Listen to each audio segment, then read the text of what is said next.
COVID-19 රෝගය සම්බන්ධයෙන් මේ වෙනකොට මේ ගෝලීය වසංගත තත්ත්වයක් කියන කාරණේ යටතේ අපි රටක් විදිහට මේ මොහොතේ ස්ථානගත වෙලා ඉන්න තැන ඒ වගේම ගෝලීය වශයෙන් අපි මුහුණ දීලා තියෙන තත්ත්වය විශේෂයෙන්ම වැදගත් වෙනවා අපේ රට තුළ ඉදිරියේදී කොවිඩ් රෝග පාලනය සම්බන්ධයෙන් තීරණ ගැනීමේදී. එතෙන්දී විශේෂයෙන්ම ගෝලීය තත්ත්වය ගැන අපි කතා බහ කරනකොට යම් සුබදායි තත්ත්වයක් ලෝකේ රටවල් ගණනාවක නිර්මාණය වෙමින් තියෙනවා. ඒ තමයි සාපේක්ෂව වාර්තා වෙන රෝගීන් ගානේ යම් අඩුවක් ලෝකේ පුරා දකින්න ලැබීම. විශේෂයෙන්ම මේ එන්නත් කරන වැඩසටහන ආරම්භ වීම ඊට අමතරව ශීත කාලයේ බලපෑම යම් මට්ටමකට සමනය වීම මේ ආදී හේතු ගණනාවක් සමහර තැන්වල ඒ සමස්තයක් විදිහට ඒ සමාජය තුළ සමූහ ප්‍රතිශක්තිය ඇති කරන්න අවශ්‍ය කරන වටපිටාව සකස් වීම මෙන්න මේ කියන කාරණාත් එක්ක ලෝකේ සමහර ප්‍රදේශවල සහ ස්ථානවල වාර්තා වෙච්ච රෝගීන් ගාන දෙසැම්බර් ජනවාරි මාසවලට සාපේක්ෂව අද වෙනකොට සාපේක්ෂ අඩුවීමක් අපි දකිනවා. ලෝක සෞඛ්‍ය සංවිධානයේ පවා ඉතාම පැහැදිලිව පහුගිය සතිය වෙනකොට 17%ක ගෝලීය ආසාදිතයන්ගේ වාර්තා වීමේ අඩුවක් වාර්තා කරනවා. දැන් මෙතන අපි ගත්තාම මීට සති දෙක තුනකට ඉස්සෙල්ලා ලෝකයේ තිබිච්ච තත්ත්වය තමයි සතියකට එහා පැත්තේ වගේ අපි ඊට දෛනිකව වාර්තා වෙච්ච ගෝලීය රෝගීන් ගාන එහෙම නැත්නම් ලෝකේ පුරා වාර්තා වෙච්ච ආසාදිතයන් ගාන ලක්ෂ 7 8 9 සීමාව දක්වා ගියා දවසකට එච්චර ප්‍රමාණයක් වාර්තා වුණා. දැන් අද ඒක ලක්ෂ 4 සීමාවට අඩු වෙලා තියෙනවා. ඊළඟට අපිට මීට මාසයකට එහා පැත්තේ ගත්තාම ඒ වාර්තා වෙච්ච මරණ සංඛ්‍යාව ඒකත් හරි වැදගත්. මරණ සංඛ්‍යාව දවස ගානේ වැඩි වෙලා තියෙනවා. දැන් කියන්නේ දැන් මේ ගෝලීය රෝගීන් ගානට සාපේක්ෂව රෝගීන් ගානේ අඩුවට සාපේක්ෂව මරණ අඩු වෙලා නැහැ. ඒක මරණ අඩුවීම ප්‍රකාශයටපත් වෙන්න තව සති දෙකක් විතර කාලයක් ගත වෙනවා. මෙන්න මේ රටාවන් හොඳට පැහැදිලි කරගෙන තමයි අපේ ඉදිරි සැලසුම් අපි සකස් කරන්න වෙන්නේ. දැනටත් ලෝකේ පුරාද ඊයේ ගත වෙච්ච පැය 24 විතර 14000ක් 15000ක් විතර මරණ සංඛ්‍යාව සිද්ධ වෙලා තියෙනවා. එතකොට මේ සංඛ්‍යාව අර කලින් මාසයකට කලින් 10000ක් තිබිච්ච එක තමයි දැන් 15000 වෙලා තියෙන්නේ. කියන්නේ රෝගීන් ගානේ යම් අඩුවක් මේ සතිය තුල වාර්තා වුණා. මරණ ගානේ එහෙම අඩුවක් අපිට පේන්නේ නැහැ. ඒ නිසා මෙන්න මේ රටාවන් කියන්නේ මරණ සහ රෝගීන් සහ මරණ අතර වෙනස ඒ විදිහ තමයි. කියන්නේ අද වැඩිපුර රෝගීන් වාර්තා වුණොත් තව සතියක් දෙකක් විතර එහා පැත්තට ගිහිලා තමයි මරණ වලින් එක පිළිබිඹු වෙන්නේ. ඒ තත්ත්වය පැහැදිලිවම අපිට ලෝකේ දත්තහරුව පැහැදිලි වෙනවා. ඒ වගේම තමයි අපි විශේෂයෙන්ම ගත්තාම දැන් මේ පණිවිඩ දෙනකොට අපි සැලකිලිමත් වෙන්න ඕනයි කියන්නේ ඒකයි. මොකද ජනතාව මේවා බලන් ඉන්නවා. ජනතාවට මේවට අහුම්කම් දෙනවා. ඒ නිසා දැන් කෙනෙකුට දැන් මේ කියන කතාවත් එක්ක කියන්න පුළුවන්. හරි. එහෙනම් ප්‍රශ්නයක් නැහැ. ලංකාවේ අපිත් එහෙම ලබන සතිය වෙනකොට අඩු වෙලා යයි. එහෙම හැඟීමක් එන්න පුළුවන් අපි හරියට මේවා කිව්වේ නැත්තම්. ඒක තමයි අපි මේ risk communication අවදානම sannivedanaya කිරීම හරියට කරන්න කියන්නේ. දැනට මොකක්ද සිද්ධ වෙන්නේ? දැන් ජනමාධ්‍ය සහ බොහෝ විට සිද්ධ වෙන්නේ මේ ලෝකයේ ගෝලීය රෝගීන් සංඛ්‍යාව 17%කින් අඩු වෙලා. එතනින් එහාට කතාවක් නැහැ. ඒක විශ්ලේෂණය කරලා තොරතුරු ඉදිරිපත් කිරීමක් සිද්ධ කරන්නේ නැහැ. ඉතින් ඒක නැති වුනහම ජනතාව අතරමං වෙනවා. ඒ නිසා ඊටාම් පැහැදිලිව අපිට මේ මොහොතේ අපි ලබාගත් අත්දැකීම් සහ වසංගත රෝග විද්‍යානුකූල දත්තා පරිශීලනය කළාම ඊටාම් පැහැදිලිව පේන්න තියෙන දේ තමයි ලංකාව සහ ගෝලීය සමස්ත ප්‍රවණතාව අතර මාස 2ක 3ක විතර හිඩසක් පරතරයක් තියෙනවා. ඒ කියන්නේ හොඳම උදාහරණේ ජනවාරි මාසයේ 2020 කොවිඩ් වසංගතයේ ගෝලීය වසංගතයක් විදිහට රට පුරා ලෝකෙ පුරා ව්‍යාප්ත වෙනකොට අපේ පළවෙනි රෝගියා හම්බුනේ මාර්තු 11 වෙනිදා. එතකොට අපේ මාර්තු 11 වෙනකොට ලෝකයේ මේක ගෝලීය වසංගතයක් විදිහට ප්‍රකාශයටපත් කරලා ඉවරයි. නමුත් අපේ පළවෙනි රෝගියා වාර්තා වුණේ මාර්තු 11. අපේ පළවෙනි රැල්ල තුල පීක් එකට අපි ආවේ. ඒ කියන්නේ ලොකුම රෝගීන් ගානක් ආවේ මැයි මාසෙ විතර වෙනකොට තමයි. එතකොට ඊටාම් පැහැදිලිව අපි අඩුම ගානේ මාස 2ක සමහරට මාස 3ක පිටිපස්සෙන් ඉන්නේ ලෝක ප්‍රවණතාවත් එක්ක. ඒ නිසා ඊටාම් පැහැදිලිව අපිට පේන්න තියෙන දේ තමයි දැන් ලෝකයේ මේ පෙබරවාරි මාසේ මැද වෙනකොට පෙබරවාරි අන්තිම වෙනකොට යම් අඩුවීමක් බැස්මක් අපිට අපේක්ෂා කරනවා. දැනටත් ඒක පටන් අරන් තියෙනවා. නමුත් ඒක අපේ රට තුල දත්ත වලින් ප්‍රකාශ වෙන්නේ අඩුම ගානේ මැයි මාසෙවත් වෙයි. අඩුම ගානේ අප්‍රේල් මාසේ අන්තිම කාලෙවත් ගත වෙයි. අපේ සැබෑ ලෙසම රෝගීන් සංඛ්‍යාවේ අඩුවක් අපි නිරීක්ෂණය කරනවා. ඒ නිසා ඊටාම් පැහැදිලිව රෝගීන් අඩු වැඩි වීම කෙසේ වුණත් අපිට මූලික සෞඛ්‍ය හුරු පුරුදු වල මේ ලෝකයේ අඩු වෙනවයි කියලා අපිට අමතක කරන්න බෑ. ගෝලීය වසංගතයේ පාලනය වේගෙන එනවයි කියලා අපිට අපේ රට තුල පාලනය කරන්න බෑ. මොකද අපේ රට තුල මේ මොහොතේ තියෙන තත්ත්වය තමයි දෛනිකව වැඩි වෙන ස්වභාවයක් තමයි අපි දකින්නේ. ඒකට හොඳම උදාහරණය තමයි දැන් පිට දවස් දෙකක් අපිට ඊයේ වගේම පෙරේදා 900කට වැඩි. ඒ කියන්නේ 1000කට ආසන්න රෝගීන් ප්‍රමාණයක් වාර්තා වුණා. ඉතිහාසය තුළ වැඩිම රෝගීන් ප්‍රමාණය තමයි පෙරේදා වාර්තා වුණේ. 976. දැන් ඊයේ දවස් වලත් මම හිතන්නේ 960කට වැඩි රෝගීන් ප්‍රමාණයක් වාර්තා වෙලා තියෙනවා. එතකොට මේ 976 අපි ගත්තාම මීට පෙර වැඩිම මේ ජනවාරි 28 වෙනිදා එදා 892යි හිටියේ. අපිට ඉතාම පැහැදිලිව පේනවා බස්නාහිර පළාත තුල තාම අපේ කේන්ද්‍රය තියෙනවායි කියන එක. දැන් උදාහරණ විදිහට අපි ගත්තාම පෙරේදා වාර්තා වෙච්ච රෝගීන් 976න් 566ක්ම වාර්තා වෙලා තියෙන බස්නාහිර පළාත. ඒ කියන්නේ සමස්තයක් 150කට වැඩි ගාණක් දැනටත් බස්නාහිරින් එනවා. බස්නාහිර සමස්ත අවදානම අඩු වෙලා තියෙනවා. සාපේක්ෂ අවදානම අඩු වෙලා තියෙනවා. නමුත් අනිත් පළාත් වල සාපේක්ෂ අවදානම වැඩි වෙලා තියෙනවා. නමුත් තාමත් අපේ කේන්ද්‍රයේ තියෙන බස්නාහිර පළාත ඇතුළේ විශේෂයෙන්ම කොළඹ දිස්ත්‍රික්කය ඇතුළේ ගම්පහ දිස්ත්‍රික්කය ඇතුළේ කියන එක අපිට මේ සංඛ්‍යා ලේඛන බලනකොට පේනවා. එතකොට අනිත් පළාත් 8ෙම 142ක් වාර්තා වෙලා තිනවා. කලින් මේක තිබුණේ 15ක් 20ක්. ඒක එතකොට 140 45 සමහර දවස්වල 160 දක්වා. ඒ කියන්නේ දෙතුන් ගුණයකින් වැඩි වෙලා තියෙනවා බස්නාහිරෙන් පිට තිබිච්ච අවදාන. අනිත් පැත්තෙන් අපිට පෙන්눔 කරන මේ සංඛ්‍යා ලේඛන වල තියෙන වැදගත්කම අපිට පේන්න තියෙන දේ තමයි අපේ රටේ රෝගීන් වාර්තා වීමේ ප්‍රතිශත දවස ගානේ වැඩි වෙලා තියෙනවා පහුගිය සති දෙක තුන ඇතුළත අපි ගත්තාම. දැන් මාසයකට කලින් ගත්තොත් එහෙම අපිට හිටියේ ජනගහනයේ මිලියනයකට රෝගීන් 2882යි. සති දෙකක් ඇතුළත මේක ජනගහනයේ මිලියනයට 3221 දක්වා වැඩි වෙලා තියෙනවා. ඊළඟට සති දෙකකට කලින් අපේ මරණානුපාතය තිබුණේ මිලියනයක් ජනගහනයට මරණ 8ක් 9ක් වගේ තමයි තිබුණේ. සති දෙක ඇතුළත මේක දෙගුණ වෙලා තියෙනවා. දැන් මිලියනයකට 17ක් දක්වා මරණ ප්‍රමාණය වැඩි වෙලා තියෙනවා. ඒ කියන්නේ රෝගීන් වැඩි වෙන අනුපාතයට වඩා වැඩි ශීඝ්‍රතාවයකින් මරණ අනුපාතය අපේ රට ඇතුළේ වැඩි වෙලා තියෙනවා. ඒ කියන්නේ මරණ සමානයේ දෙගුණ වෙලා තියෙනවා ඊටාම කෙටි කාලයක් ඇතුළත මරණ අනුපාතය. නමුත් රෝගීන් සංඛ්‍යාව ගත්තත් වැඩිවීමක් තමයි දවස ගානේ අපිට පේන්න තියෙන්නේ. ඊළඟට PCR පොසිටිව් රේට් එක. ඒ කියන්නේ දැන් මේ සමහර සෞඛ්‍ය අංශ විසින් මම දකින්නවා ප්‍රකාශ කරනවා දැන් මේ අපේ මේ බොහොම ස්ථාවර මට්ටමක තියෙන වැඩිවීමක් නැහැ. පහුගිය කාලෙක තුල අතිවිචාර බෑක්ලොග් එකක් ක්ලියර් කරන්න හින්දා මේ නෑ ඒක සම්පූර්ණ වැරදි. අපි ඒක සංඛ්‍යා ලේඛන සහිතව අපි කියනවා අවදානමේ වැඩිවීමක් සිද්ධ වෙමින් තියෙනවා. මොකද ඔය කියන විදිහට අපේ එකම ස්ථාවර මට්ටමක නම් තියෙන අපේ PCR රේට් එක එහෙනම් වෙනස් වෙන්න ඕනේ නැහැ. PCR රේට් එක ජනවාරි මුල තිබුණේ 3%යි 3.5යි. අද වෙනකොට ඒක 7%ක් වෙලා. ඒ කියන්නේ දෙගුණකින් PCR රේට් එක වැඩි වෙලා මාසයක් ඇතුළත. ඒ කියන්නේ රෝගීන්ගේ වැඩිවීමක් වෙලා. ඒ නිසා කවුරු හරි කියන්න උත්සාහ කරනවා නෑ මේ රෝගීන්ගේ වැඩිවීමක් නෑ මේ PCR එකත් එක්ක තමයි මේක වෙන්නේ. බෑක්ලොග් එකක් ක්ලියර් කරන නිසා මේක වෙන්නේ කියලා ඒක නෙමෙයි ඇත්ත කතාව. මේ යථාර්ථය අපි පිළිගන්න තාක්කල් මේක කාගේවත් වැරද්දක්වත් අතපසුවීමක්වත් කියලා ගන්න නැතුව රටක් විදිහට අපිට වෙලා තියෙන දේ අපි ඉස්සලා පිළිගමුකෝ. 3% තිබිච්ච එක 6.7 වෙලා නම් පොසිටිව් රේට් එක කියන්නේ PCR 100ක් කරනකොට පොසිටිව් කීයක් වෙනවද කියන එක නෙමෙයි කියන්නේ. බොහොම සරලව ගත්තාම ඒක මේ PCR ගානත් එක විතරක් විචල්්‍ය වෙන දෙයක් නම් එහෙනම් පොසිටිව් රේට් එක වෙනස් වෙන්න බෑ. ලෙඩ්ඩු ගාන එහාට මෙහාට වුණාට. නමුත් රේට් එක වෙනස් වෙලා රේට් එක දෙගුණ වෙලා. එහෙම වෙලා තියෙන්නේ අනිවාර්යයෙන්ම අපේ ආසාදනයේ උඩට යන හින්දා. අපේ ව්‍යාප්තිය ඉහළට ගමන් කරන හින්දා. ඒතකොට ඒක අපි පිළිගන්න ඕනේ. එහෙම නැතුව අපිට ඉස්සරහට ගමනක් නැහැ. මොකද මේ යථාර්ථයට මුහුණ දෙන්න එපා මෙතෙන්දී. ඒ නිසා විශේෂයෙන්ම මෙන්න මේ කියන தත්ත්වයන් අපි ප්‍රධාන වශයෙන් අපි ගත්තාම අනිත් කාරණේ තමයි පෙබරවාරි මාසේ ගත වෙච්ච දවස් 9 ඇතුළත අපිට වාර්තා වෙලා තියෙන රෝගීන් 7054 දෙනෙක්.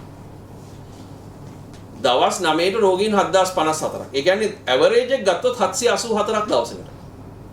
දැන් මේක ජනවාරි මාසෙ තිබුණ 600ක් විතර. ජනවාරි මාසේ දල වශයෙන් 600ක 650ක වගේ රෝගීන් ගානක් තමයි මාසෙට වාර්තා වුනේ.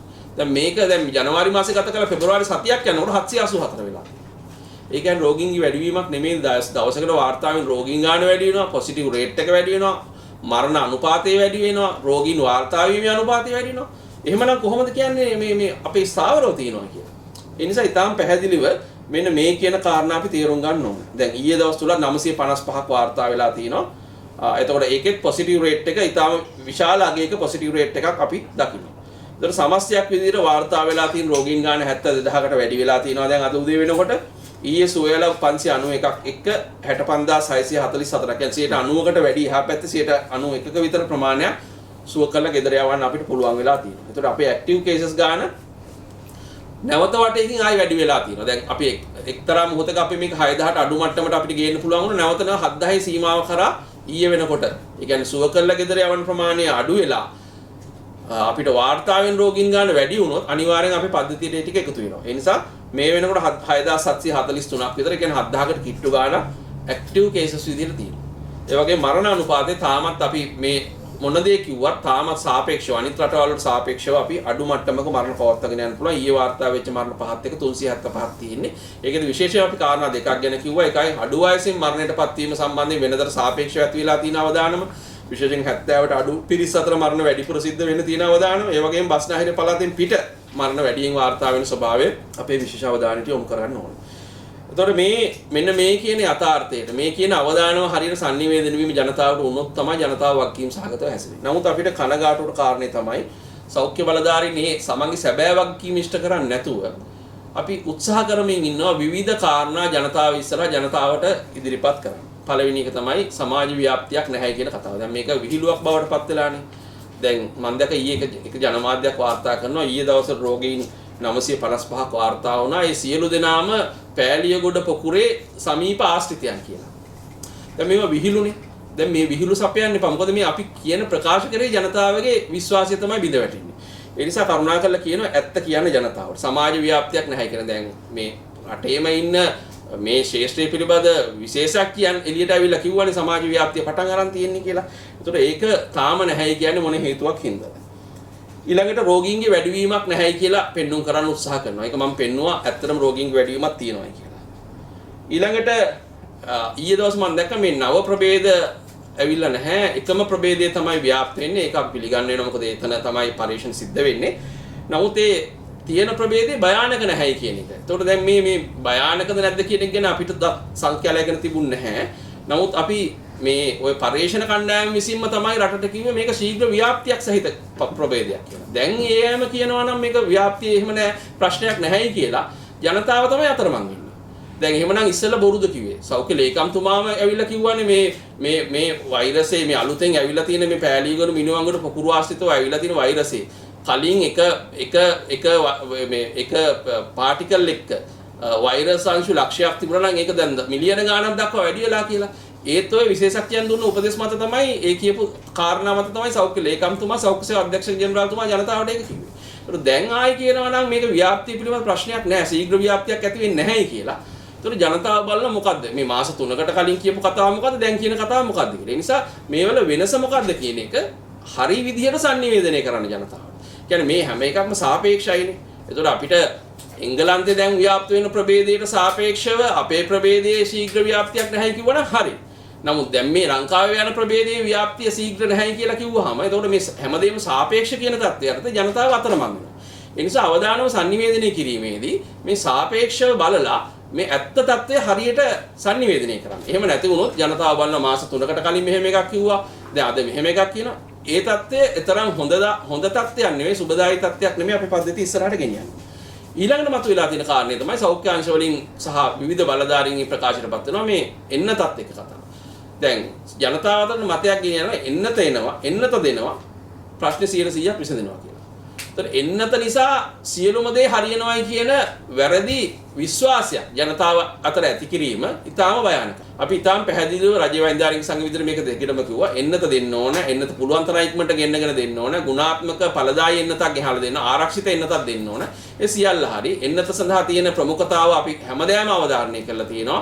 අපිට යන්තම් හරි මේ අඳුරු උමග තුල ගමන් කරනකොට ඈතින් එළියක් පේනවා නම් ඒ පේන්නේ එන්නත හරහා. ඒ නිසා තමයි එන්නත දෙන්න ඕන. නමුත් ජනතාවට වැරදි විශ්වාසයක් දෙන්න එපා. එන්නත ගත්තට පස්සේ සේරම හරියනවා කියලා. ඒ හරහා තියනකට වඩා භයානක ප්‍රතිඵල ඇති වෙන්න පුළුවන්. ඒතකොට ලෝක සෞඛ්‍ය සංවිධානය තාම පැහැදිලිව කියලා තියෙන එන්නත ගත්තා. එන්නත හරහා ලයිසන් එකක් ලැබෙන්නේ නැහැ නිදහසේ ඔබම ගමන් කරන්න.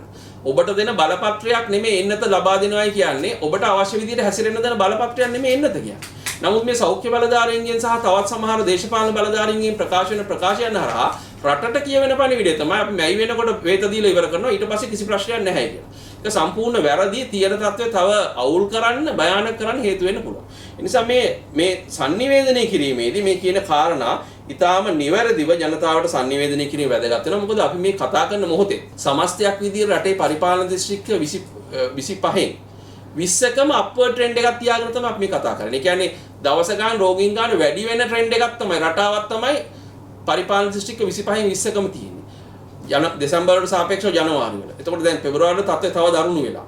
එතකොට දිස්ත්‍රික්ක 5ක විතරයි සාපේක්ෂ අවදානම අඩු වෙමින් තියෙන්නේ. මොනවද දිස්ත්‍රික්ක? යාපනයේ දිස්ත්‍රික්කය, පුත්තලම දිස්ත්‍රික්කය, නුවරඑළිය දිස්ත්‍රික්කය, ඊට අමතරව කළුතර දිස්ත්‍රික්කය, ඒ වගේ දිස්ත්‍රික්ක 5ක විතරයි අවදානමේ යම් අඩුවක් ඇති වෙලා තියෙන්නේ. ඒ අරුණාම අනිත් දිස්ත්‍රික්ක 20ෙම අවදානම උඩට තමයි ගමන් කරමින් තියෙන්නේ. ඒතර මෙහෙම කියන තත්ත්වයට තේ වැරදි sannivedana ජනතාවට විශේෂයෙන් බලධාරීන්ගේ පැත්තෙන් ගියොත් එහෙම ඒක රටට ඊටාම් භයානක අහිතකර ප්‍රතිඵල වලින් කෙලවර වෙන්න පුළුවන්. ඒ නිසා අපි විශේෂයෙන්ම කියනවා එන්නත සම්බන්ධයෙන් අපි දිගටම අවධාරණය කරලා තියෙනවා. විශේෂයෙන් අපේ රටට ගෙන්නලා තියෙන එන්නතේ තියෙන ඕන ලක්ෂණ අපි කිව්වා. ඒ ලක්ෂණ අඩු වැඩි වශයෙන් සම්පූර්ණ වෙන AstraZeneca Covishield එකෙන් අපි ගෙනලා තියෙනවා.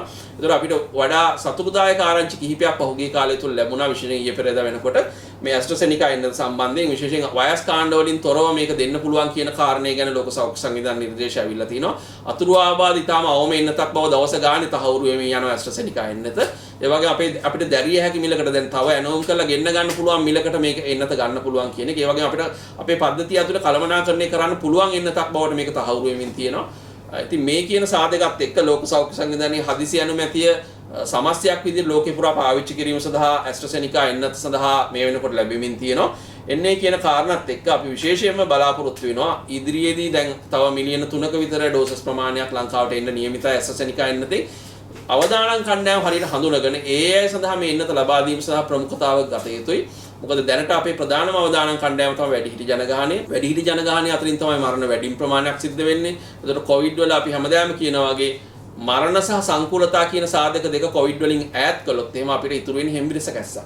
ඒතකොට මේ හෙම්බිරිස කැස්සක් බවට පත් කරගත්තොත් කොවිඩ් අපිට හරි ලේසි කොවිඩ් එක ජීවත් වෙන්න. දැන් අපි මේ මිනිසුන්ට කියනවානේ කොවිඩ් සමග ජීවත් වෙන්න හුරු වෙන්න කියලා.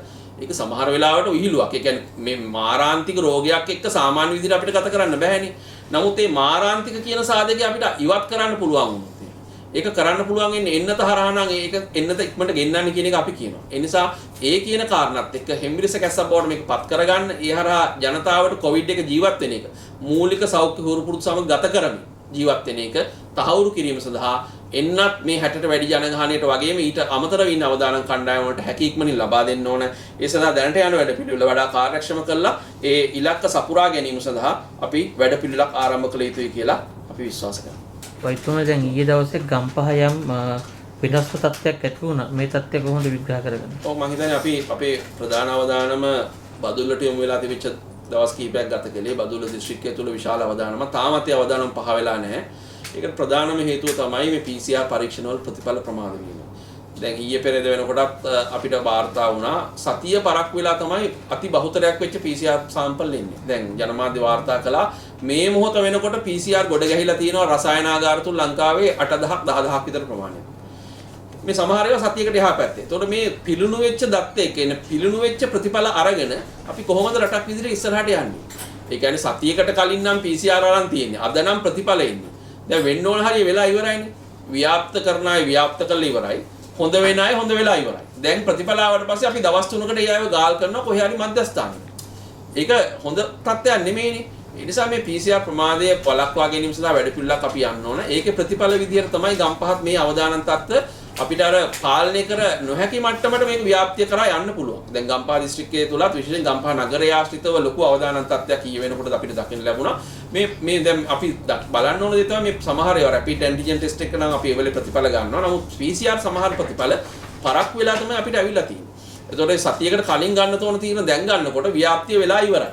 ඒ නිසා ඊටාම් පැහැදිලිව මේ ගම්පහ විතර නෙමෙයි සමස්ත ලංකාව පුරාම මේ තියෙන තත්ත්වය ඊටාම් අසතුටුදායකයි. රෝග පාලනය සඳහා ප්‍රධානම බාධාවක් බවට පත් වෙලා තියෙනවා. ඒ නිසා මේ PCR ප්‍රමාදය වළක්වා ගැනීම සඳහා නිශ්චිත වැඩපිළිවෙලක් සෞඛ්‍ය අමාත්‍යාංශයේ පැත්තෙන් හැදෙන්න ඕන.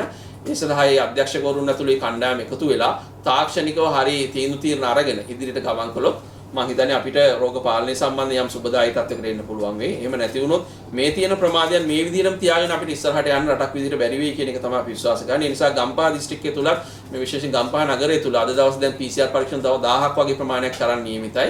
ඒ පරීක්ෂණ වලට සහභාගී වෙලා ඒ ප්‍රදේශ සම්බන්ධයෙන් හරි තක්සේරුවක් ගන්න උදව් කරන්න.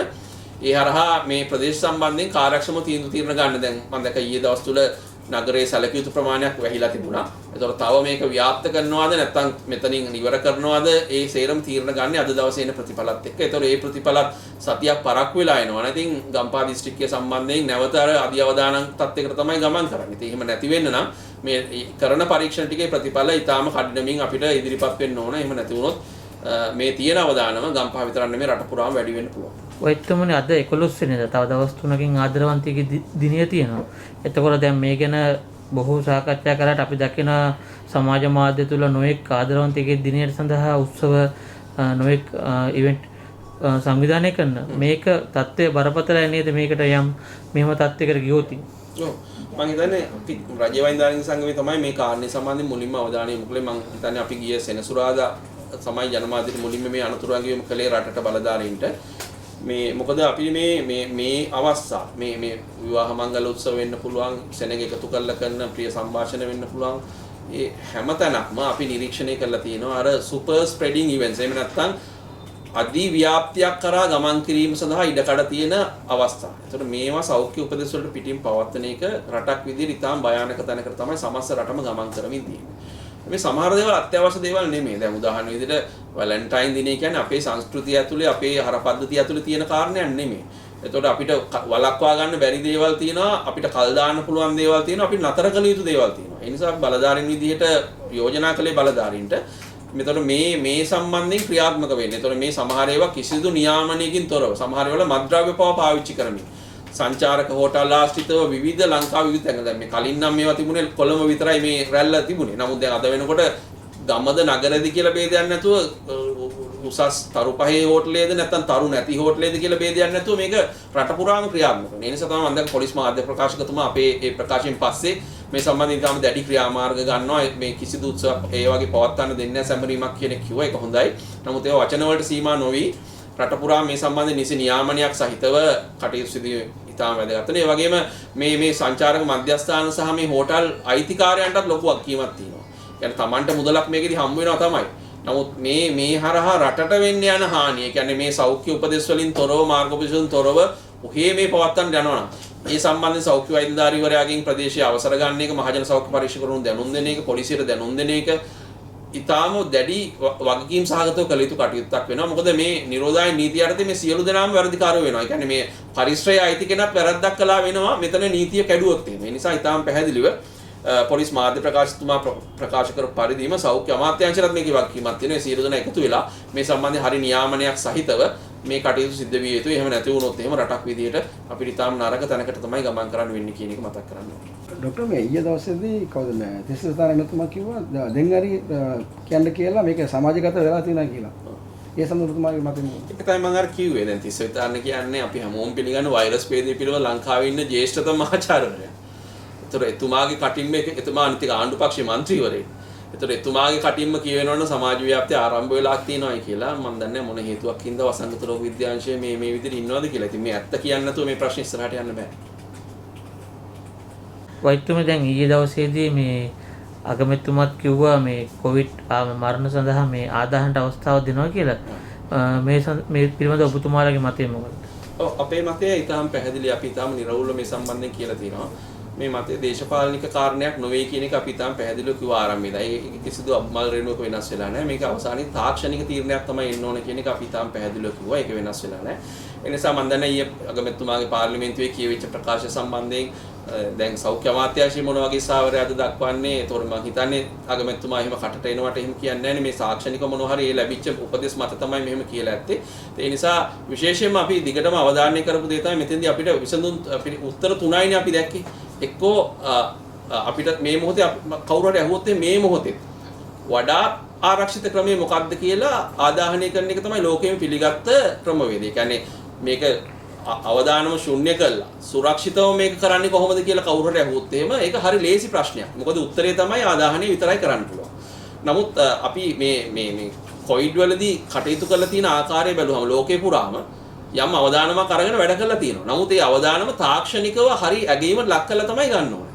ඉතින් එතෙන්දිත් ඒතකොට අපි කිව්වා ආදාහනය පමණයි කියන්නේ එක උත්තරයක්. ආදාහනයටයි බුමුදනටයි කිසිදු පාලනයක තුර නිදහසේ ඉඩ දෙනවා කියලා තෝරනම් සමහර රටවල් යනවා ගියාම යන්න පුළුවන්. එහෙමත් යන්න පුළුවන්. නමුත් ඒකට තියෙන අපේ රටේ තියෙන සාධකත් එක්ක ඒකට ඉඩකඩ ඉතාම අඩුයි.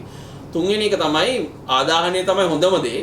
නමුත් මෙන්න මේ සාධක ඔස්සේ භූමිදානයට යම් සීමිත අවසරයක් දෙනවා. මෙන්න මේ කියන தත්ත්වය යටතේ මෙන්න මේ කොන්දේසි යටතේ කියලා අවසරයක් දෙන්න පුළුවන්. ඒතකොට ඔය තුنين මොකටද දැන් මේ අගමැතිතුමා පාර්ලිමේන්තුවේදී ප්‍රකාශයක් කළයි කියන එකෙන් ඒක රටේ නීතිය බවට පත් වෙන්නේ නැහැනේ. රටේ නීතිය මේ මොහොතේ නිරෝධායන නීතිය. ඒතකොට සෞඛ්‍ය සේවා අධ්‍යක්ෂක ජෙනරාල්තුමාගෙන් යන්න ඕන ගැසට් නිවේදනයක්. ඒතකොට ඒ සම්බන්ධයෙන් මම හිතන්නේ යම් කතිකාවක පස්සේ තමයි සෞඛ්‍ය සේවා අධ්‍යක්ෂක ජෙනරාල්තුමා සහිතත් කතා කරලා වෙන්න ඕන අගමැතිතුමා ඒක ප්‍රකාශ කළේ. ඒ නිසා අපි විශ්වාස කරනවා තාක්ෂණිකව මේ ප්‍රශ්න දිහා බලලා මේ රටේ නීතියට අනුව මේ ප්‍රශ්නේ අවසන් විසඳුම් ප්‍රකාශනපත් වෙනවා. එතෙන්දී සියලුම අපේ ජන කණ්ඩායම් වල සහයෝගය, ආගමික කණ්ඩායම් වල සහයෝගය, රටේ සමස්ත ජනතාවගේ සෞඛ්‍ය ආරක්ෂාව, ඒ වගේම ඒ සියලුම සාධක සැලකිල්ලට අරගෙන අවසන් තීරණය නීත්‍යානුකූල විදිහට ප්‍රකාශනපත් විය යුතුයි කියන එක තමයි අපි විශ්වාස කරන්නේ.